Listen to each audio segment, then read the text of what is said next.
That's a very sensitive subject. That's what we're going to be talking about today, actually in our Mystery Shopper calls, a very sensitive subject. And you'll see what I mean in just a minute. Hey there, I'm Dr. Richard Maddow. I'm your host today on the Dental Practice Fixers podcast. Thanks so much for being here. It is truly my pleasure, my honor to have you here with us, or as Bob Lefsetz would say, welcome, welcome, welcome to the Dental Practice Fixers podcast. So whether you're watching on YouTube or listening on one of the many podcast apps available, I'm so glad that you decided to spend a few minutes with us today. And if you're on YouTube, you can hit the subscribe button, or if you're on your podcast app, you can feel free to subscribe there. That way you will not miss an episode. So thanks so much for being here. We get a lot of questions at the Dental Practice Fixers podcast, and you can send your questions to info@maddow.com, info@maddow.com, or rich, R-I-C-H, @maddow.com, whatever works best for you. And we try to answer every single question that we get. Usually they're personal emails that we send back, but sometimes if we get a bunch of the same question, we read them live on the air, so to speak. So I'm going to just read a few questions today that we seem to have been getting a lot of. I'm not saying I always have the answers, but if these are the questions, it's probably on your mind as well. So let's read a few questions that we've been getting at the Dental Practice Fixers podcast. Okay, one is about the COVID-19 vaccine. And people are asking, I'm using the word force. I don't know if that's right.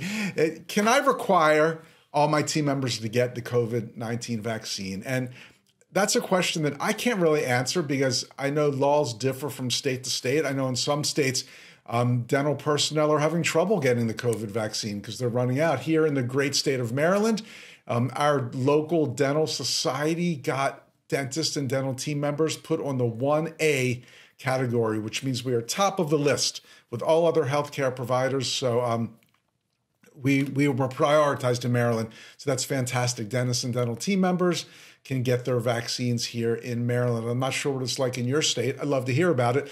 Can you require your team to do anything? I'm going to punt on that question because I'm going to say you need to check with your local authority, rules and regs department to see if you can do that in your state. I'm not sure, but the reason I'm reading that is because it leads to the next question, and that is, can we or should we tell our patients if or if not our team and team members have been vaccinated? I kind of put like 4 questions together there to read all as one. Some people are saying that patients are calling and saying, has the doctor been vaccinated or has the team been vaccinated? So I have a couple ways of answering that. But first of all, let's remember that your vaccination history is protected by Hipaa. You are not required to tell anyone about anything in your health, your past illnesses, medications, vaccinations, permutations, citations, anything like that. You are not required to tell anybody about. That is protected by Hipaa. Now, I'm going to suggest that if the entire team has been vaccinated, which personally I hope that you have been, I think it's a great, great, great idea, and everybody gives their permission, I'm going to say make a big deal out of it. Why not? I mean, sure, if somebody asks and you've got permission, say, of course, everybody on our team has been vaccinated. You can bring it up in conversation. I'm not saying you should blast it all over social media. That's up to you how far you want to go with it. But if everyone's been vaccinated, and again, I hope they have been, or I hope they're planning to, and you have everyone's permission, I would feel free to your comfort level, let people know that your team, your doctor and team members have been vaccinated, have gotten the coronavirus vaccine. Now, what do you say if a patient calls and asks, or if they ask live, has your team or has my hygienist or has the doctor or has anyone been vaccinated? And either you don't have permission from that team member or you haven't been vaccinated, but you want to give it your best spin here, so to speak. So maybe you feel like it wouldn't be in your favor to say that you haven't been vaccinated. Sure, that's a possibility. I would say something like, well, honestly, that is protected info, and that's protected information. It would be a HIPAA violation if I told you about any member of the team's medical history or vaccination history. By HIPAA, I'm not allowed to do that. But I can tell you this, we not only adhere to, but go well beyond the Centers for Disease Control recommendations about not just COVID prevention, but prevention of any disease or illness being spread in our dental office. I can reassure you of that. And that's how I would take care of that. So Again, if everyone's all shot up and they give permission, sure, tell people. I think it's a big plus. But if you don't have permission, or if they haven't, you can reassure your patients that it's a HIPAA violation for you to discuss such things, but that you go above and beyond the CDC recommendations for disease prevention and transmission in your dental office. And you always have, even before COVID. So that's how I would take care of that one. Second question I'm going to talk about today is a question we get constantly. I feel like every week we get this question, and that is, are these mystery shopper calls real? For some reason, people think these calls are staged, they're fake. Some people think that I do like 100 calls until I get 2 or 3 that we're going to play on the show, and I can assure you and reassure you and reassure you and assure you, these calls are not fake, they're not staged. There are no stooges or Confederates involved in the making of these calls. They are just random calls. I mean, honestly, I go on the web and just Google dental offices in whatever area I feel like calling and just call. I have my question in mind, hit record, and we don't do much editing. And we certainly don't do cherry picking. What you hear, for example, the calls that I'm about to play on the show today, I had a question in mind. I did 3 calls right in a row. Boom, boom, boom. Those are the 3 you're going to hear. No edits, no cherry picking. The only time I'll throw out a call, of course, is if I get a voicemail or something like that. And I'm waiting, very patiently, I might add, for a dental practice to answer the call with an A+ response. And sadly, it just doesn't seem to be happening. Maybe one day, but no, these calls are not fake, they're not phony, they're not staged, they're not edited unless there's a long hold, then we'll edit, or obviously we beep out the doctor's names. We don't pick the best or the funniest or the goofiest. It's not, these are real as real can be. So thanks for asking that. It will always continue to be that way. And I hope that one day, enough practices will listen to the Dental Practice Fixers podcast so that you're going to hear 3 fabulous calls right in a row. Hasn't happened yet. Okay, third question that I'm going to talk about today. Again, it's kind of a conglomeration of questions, and it's going to lead to a much bigger topic. And that's what we're going to talk about before we go to the mystery shopper calls. I'm not so sure if they're mystery shopper calls or secret shopper calls, or maybe I should just call them dental office prank calls or phony phone calls. That might be more fun. Question that we get all the time is something like, can you recommend, and then fill in the blank. Can you recommend an accountant? Can you recommend an SEO person, a web designer, an attorney, and so on and so on and so forth, a lease negotiator, whatever it is? And the answer is yes, we can. But honestly, it's different for every practice. So if somebody asks to recommend an attorney, I'd want to know a little bit more. Why do they want an attorney? What's the situation they're facing? Is it a practice merger, a transition, a contract for an associate? Are you being sued? All kinds of things. So I'd want to know about all those things. And that's why I'm not going to make any blanket recommendations right now on the podcast, but I will make a big recommendation that I think will be helpful if you're looking for people to help you, guide you in the right path in your dental practice. And that is always is a tough term, but I'm going to say always use what I call a specialized professional. Let's take accounting, for example. Yes, your CPA might be fantastic. He or she might know all the tax codes and be great with doing creative accounting to help you save money and blah, blah, blah, blah, blah.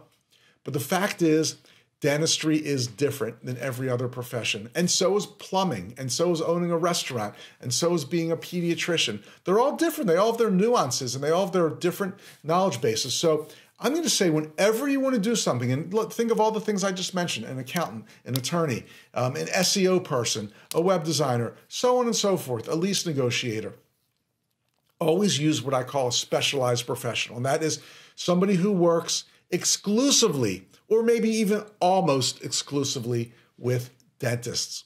Let's take the example of an accountant again. Yes, your accountant may be great, but there are certain nuances and statistics and things to know about dental practice that if your accountant has 100 clients and 3 of them are dentists, well, they're going to know a little bit. If they have 100 clients and 99 of them are dentists, well, they're going to know all about what's going on in the dental world in your community. They're going to know what your overhead should be. They're going to be able to recommend things that are dental specific. They're going to know how much an associate should be paid. If your lab bill's too high, if you're paying too much for supplies, they're going to be able to help you or recommend someone for transitions, practice transitions, hiring of associates, all these things. A regular accountant does not know this. If you have a regular accountant that's working with restaurants and toy stores and mail order shops and whatever, are they really going to know how much an associate should be paid in a dental practice? They might be able to make a stab at it, but professionals should be specialized. Your accountant, your attorney, your SEO person. I've seen way too many people who I go on their website and it just sucks.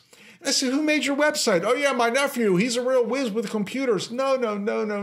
That's not good enough. There are companies that specialize in and only do dental websites. There are some websites out there that are beautiful. They look great. They're easy to maneuver, all those things, but you can tell they were done by somebody who doesn't know a lick about dentistry. And there's a huge difference. A website can look really good, maybe be impressive graphically and navigationally, but it doesn't have the right things for a dental website. Things like call to action and the staff bios. These are all really important, really nuanced. And I'm going to say that you always work with specialized professionals. And again, if you want a recommendation, hit me up. I'll be glad to give you one for your particular situation. And it doesn't have to be one of those things I just covered. It could be anything. Look, we do coaching at the Mato Center. We coach dental practices all over North America.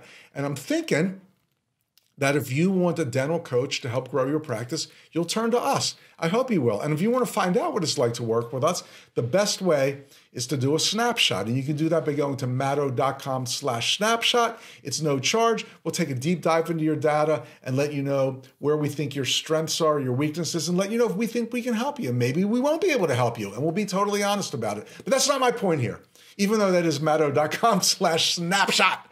MADOW.com. My point here is there are great business coaches and consultants all across the country.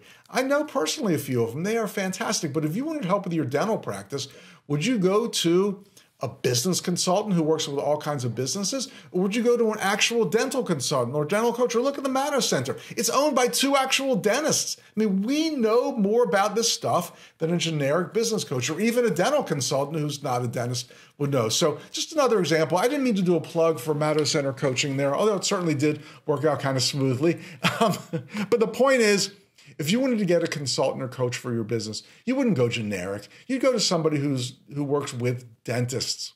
And it's the same thing in all these other matters. So again, if you want a recommendation or to chat about this, hit me up at info@mato.com or rich@mato.com. Again, it's info@madow.com. Speaking of recommendations, here's a recommendation I can give you. It doesn't matter what your practice situation is. If you are accepting credit cards at your practice, you totally need to use Fat Merchant. We've been using them for a couple years at the Mato Center, and they have never let us down because every month they don't charge an overage percentage, just a low monthly fee. And that low monthly fee is a flat fee, and it's low, and it never changes. So it doesn't matter what people charge. Right now, you're paying a higher percent. You're paying a percentage on every charge that comes through. Now, of course, you have to pay the credit card companies. Fat Merchant can't really do anything about that, but that's the same no matter what processor you use. But their charge, their fee is flat, and it's monthly, and it's low. So I'm just going to recommend you get started right now. Go to mato.com/save, madow.com/SAVE. And you'll find out in just a few seconds and a totally seamless procedure how you can save money every single darn month when you use Fat Merchant to process your credit cards. Okay, let's switch over here to Command Central, and we're going to do 3, and they're all quick. I hate to say that's usually not a good sign. 3 very quick mystery shopper, secret shopper, dental phony phone calls for you today. I was thinking of something I'd never asked before on these phony phone calls, and I thought, what if I called asking for some dental advice? Would the office be sharp enough to say, why don't you come on in? You'd think that would be a no-brainer. Somebody calls asking for advice. They've never been to your practice. Why wouldn't you say, why don't you come on in and have us take a look? Could it be much easier than that? We're about to find out on our dental mystery, secret, phony, shopper, call, prank calls of the day. So again, let's go over here to Command Central and I'll queue up call number 1 for today. Hi, a question for you. I've been having a little sensitivity on my teeth to cold things. Do you recommend anything for that? Well, you could just try a sensitive toothpaste, and see if that works for you. Most all the sensitive toothpaste will help with that. Are you a patient here? I'm not a patient there. Okay. Yeah, that's what I would recommend. Try a sensitive toothpaste because it sounds like if it's happening to all your teeth, that should help you. But if not, you can get in and let us take a look at it. Fantastic. Yeah, I'm going to the grocery store today, so I'll pick some up. Thanks so much. All right. Sounds good. Bye. Cool. Bye. Okay, now she did say if that doesn't work, if the sensitive toothpaste doesn't work, you can come in and have us take a look. But why does she leave it ambiguous like that? She recommended a toothpaste, which I don't think you should recommend a product to anyone over the phone that you haven't examined. Just a bad practice, in my opinion. Then she started taking the right steps. She established that I was not a patient in the practice yet. I thought, wow, she's going to do the right thing and invite me in. But no, she gives me kind of a lukewarm, half-assed invitation that was so easy to turn down. She said, well, if that doesn't work for you, we can come in and take a look. No. She should have invited me in right away. It could, sensitive teeth is a common issue, but it could be caused by several different things. For example, in some of our patients, their gums are receding a little bit, and that exposes the root portion of the tooth, and that can be a really dangerous and uncomfortable situation. Best thing to do is come on in, we'll have the doctor take a look, and he or she can make a great recommendation for you. Why are you recommending clinical things over the phone? Geez, if there was ever an opening to invite a new patient into your practice, this is the softball of slow pitch softball. She didn't grab it. Disappointing. Maybe the second caller will do a slightly better job. Let's see what happens here. Hey, quick question for you. I've noticed my teeth have become a little bit sensitive to cold things. Is there something that you recommend for that? Sensodyne toothpaste. Sensodyne? Sensodyne toothpaste. Fantastic. Thank you so much. You're welcome. Have a good day. You too. Bye. Bye-bye. You've got to be kidding me. That's it. I recommend Sensodyne toothpaste. You're welcome. Have a good day. Yikes. This person was screaming that they need a dental visit. Would you recommend anything, whether it's a sensitive toothpaste or anything else, to a patient without examining them? Absolutely not. Whew. This was bad. Okay, one more call. Do you think it could go from bad to worse or from bad to better? What's your prediction? I'm going to give you 5 seconds to think about it. Is it going to go from bad to better or bad to worse? All right, I know what you're thinking. Maybe this call will prove you wrong. Let's hit it up. Dental, this is Adonis. How may I help you? Hey, quick question for you. I'm having some cold sensitivity on my teeth, I noticed. Do you recommend anything for that? I would not know as far as what to do about that. Have you tried maybe like some topical like numbing things, like any type of Oragel or anything? No, I've seen that in the pharmacy though. Maybe I'll try that out. Yes, sir. That is typically what we would recommend for a situation of that nature. Yeah, okay. Got it. Well, I really appreciate your expert advice. Thanks so much. You're welcome. Okay, bye. Oh, man. Yes, it got worse. I love the phrase a situation of that nature. That's just, it sounds all technical and professional. That's what we recommend for a situation of that nature. Of that nature. Oh, man. Not only is she not inviting the patient in, but she's giving bad advice. So this person calls with some sensitivity, and she's saying to go get Oragel and smush it all over your teeth. Oh, yeah. And please remember to get it all over your gums and your tongue as well. So that way maybe you'll get a little inflammation and reaction and recession, and who knows what's going to happen. Whew. That was bad. That was really bad. That was actually, I think, much worse than recommending Sensodyne. Actually, I don't know. Maybe that's what you're recommending in your practice. Who am I to say? I'm just another dentist. But geez, 3 for 3. A total scream. Please invite me into your practice. Please give me an appointment. I want to be a new patient in your practice. I'm having an issue. Why wouldn't you invite me to come in and take a look? Oh, man. 0 for 3. That was horrendous. I think you all know by now how this call should go. First of all, have a little chit chat and say it's a common issue and it can be caused by a number of things. The best thing to do is let's come on in. We'll bring you in. If you want to do a no-charge consult, please do so. Whatever it takes. This patient is having sensitivity and they're not a patient in your practice. Why wouldn't you want them? Am I being too darn sensitive here? I know sometimes we can all be sensitive, but not in this example. Get the patient in the door. Before I scream. I'm not really screaming. I'm kind of laughing, but laughing at them, not with them. I'm sorry to say, but hopefully this was a good lesson for you and you learned a little bit more about how to be an ace at the front desk of the dental practice. Thanks so much for listening. I gave a bunch of contact info today, so I'll just review it really quickly. If you want to email us, info@madow, boy, I couldn't even pronounce that, info@madow.com, or Rich, that's to me personally, RICH, @madow.com. If you want to find out more about working with us as your coaches, consultants, whatever you want to call it. We've had an incredible success record at helping practices grow all across North America, and we do it in a way that makes your life easier. We want you to enjoy dentistry more. Just go to madow.com/snapshot, madow.com/snapshot. And why the heck wouldn't you want to save every single month with your credit card processing by paying just a low monthly fee and not an overage percentage? So go to madow.com/save. That's a lot of madow.comming, and I hope you do it. I am Dr. Richard Madow. I'm co-founder, along with my brother, Dr. David Madow, of the Madow Center for Dental Practice Success. And I've been your host today on the Dental Practice Fixers podcast. Hope to see you soon. Thanks so much for being with us. Bye.